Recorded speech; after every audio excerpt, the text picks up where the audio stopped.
করো এবং পরস্পর ঝগড়া করো না, তাহলে তোমরা সাহস হারাবে এবং তোমাদের শক্তি বিলুপ্ত হয়ে যাবে। সূরা আনফালের ৪৬ নম্বর আয়াত। আজ ফিলিস্তিন সহ বিশ্বের বিভিন্ন প্রান্তে মুসলিমদের উপর যে বর্বর, অমানবিক, জঘন্য, হত্যাযোগ্য নির্যাতন চলছে তা দেখে প্রতিটি মুসলিমের হৃদয়ে কি রক্তক্ষরণ হচ্ছে না? তাহলে কিছুই আমরা করতে পারছি না কেন? সম্ভবত আমাদের ঈমানি দুর্বলতা, ঐক্যহীনতা ও ঝগড়া এর কারণ। শক্তিশালী ঈমান ও ঐক্য প্রতিষ্ঠার জন্য আজ আমাদের আমলে নেওয়ার সময় এসেছে।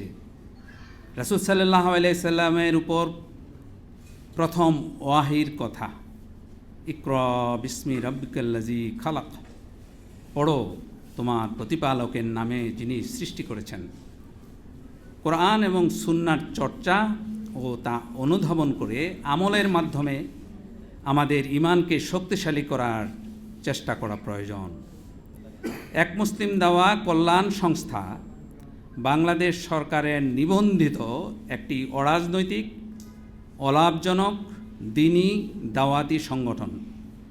এক মুসলিম দাওয়া কল্যাণ সংস্থার উদ্দেশ্য হল কালেমা তাইয়্যিবার ছায়াতলে সকল মুসলিম ঐক্যবদ্ধ হওয়া, তাওহীদ ও সুন্নাহর ভিত্তিতে নিজের ও পারিবারিক জীবন গঠন করা, শিরক ও বিদআত পরিহার করে ইলম অর্জন ও আমলের মাধ্যমে তাকওয়া লাভের চেষ্টা করা, প্রতিদিন কোরআন হাদিসের কিছু অংশ অধ্যয়নের পর মর্ম অনুধাবন করে ধৈর্য ও ক্ষমাপরায়ণতার নীতি অবলম্বনের মাধ্যমে বান্দার হক আদায়ের চেষ্টা করা, সালাতে যত্নবান ও বিনয়নম্র হওয়া, সৎ কাজের মাধ্যমে জান্নাত লাভের চেষ্টা করা।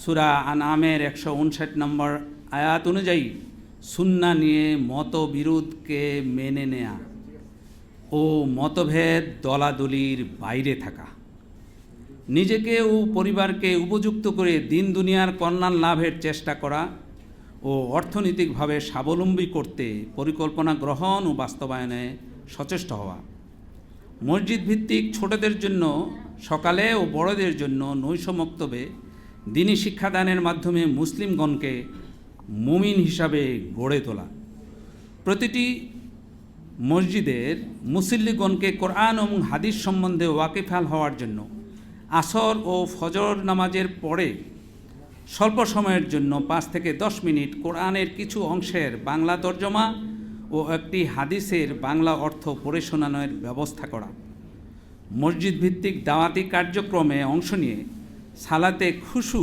অর্থাৎ বিনয়, নম্র, একাগ্রতা অর্জন ও দ্বীনি শিক্ষার মাধ্যমে আল্লাহর অভিভাবকত্ব লাভের তরে মুমিন হওয়ার চেষ্টা করা।